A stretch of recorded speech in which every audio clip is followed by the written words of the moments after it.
The man who survived two atomic bombs, the luckiest or unluckiest man in history. Imagine surviving the deadliest weapon ever used in war. You escape with burns covering your body. You spend the night in the ruins of a city that no longer exists. The next morning, you somehow find a train home. 3 days later, you walk into work. You begin telling your boss about the nightmare you just escaped. Then, another atomic bomb explodes. That sounds impossible, but it really happened. This is the story of Tsutomu Yamaguchi, the only person officially recognized by Japan as surviving both the bombing of Hiroshima and the bombing of Nagasaki. And somehow, that's only the beginning. An ordinary man. History usually remembers generals, presidents, and kings. Tsutomu Yamaguchi was none of those. He was a 29-year-old engineer from Nagasaki who worked for Mitsubishi Heavy Industries. He designed oil tankers. He had a wife, a baby son, and like millions of people during World War II, he simply wanted the war to end.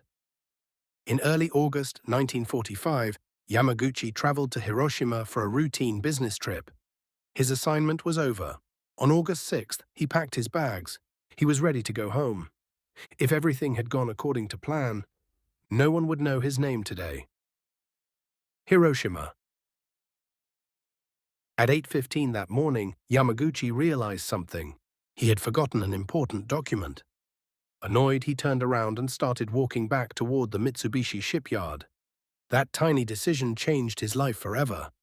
He looked into the sky. A lone American B-29 bomber flew overhead. Then, a flash, brighter than anything he had ever seen. For an instant, it was as if the sun had exploded.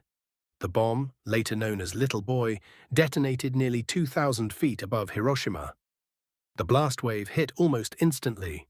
Yamaguchi was thrown violently into a ditch. His eardrums burst.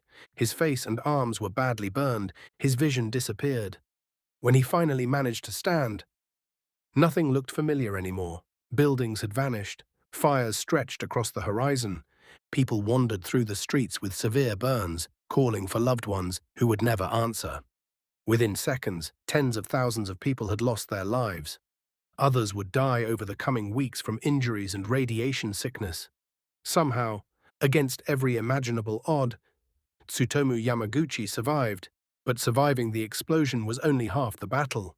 He still had to escape the city. Escaping hell.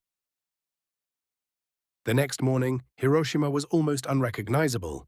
Roads were blocked, buildings were flattened, communication had broken down. Yet somehow portions of Japan's railway system were still operating. Yamaguchi made his way to a train station, burned, exhausted, barely able to hear. He boarded a train bound for Nagasaki. Imagine sitting across from someone who had just survived the first atomic bombing in history. No one could fully understand what he had witnessed. When he finally arrived home, his wife was shocked.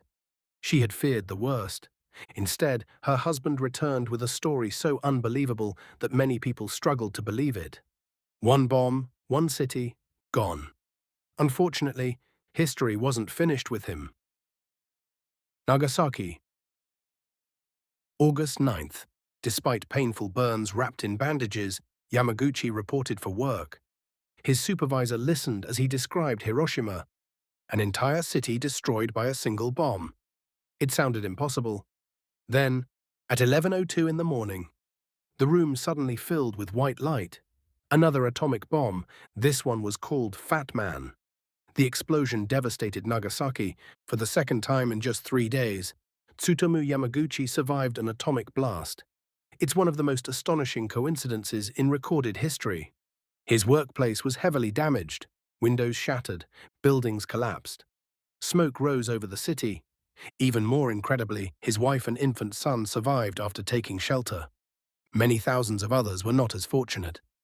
The bombings of Hiroshima and Nagasaki remain among the deadliest events ever experienced by civilians in wartime. A lifetime after 3 days. 6 days after Nagasaki, Japan surrendered. World War II was over. For most people, the story ends there. For Yamaguchi, it was only the beginning. He carried the physical scars for the rest of his life. He also carried memories that never faded. For decades, he rarely spoke publicly about what had happened, but as he grew older, he worried the world was forgetting. He began sharing his experiences with students, journalists, and world leaders. His message was remarkably simple. No human being should ever experience what he experienced. Legacy. In 2009, the Japanese government officially recognized Tsutomu Yamaguchi as a survivor of both atomic bombings. He passed away less than a year later at the age of 93. People often describe him as either the luckiest man in history or the unluckiest. Maybe he was both. But Yamaguchi never wanted to be famous because he survived. He wanted the world to remember what happened to the people who didn't. His story isn't really about incredible luck. It's about resilience.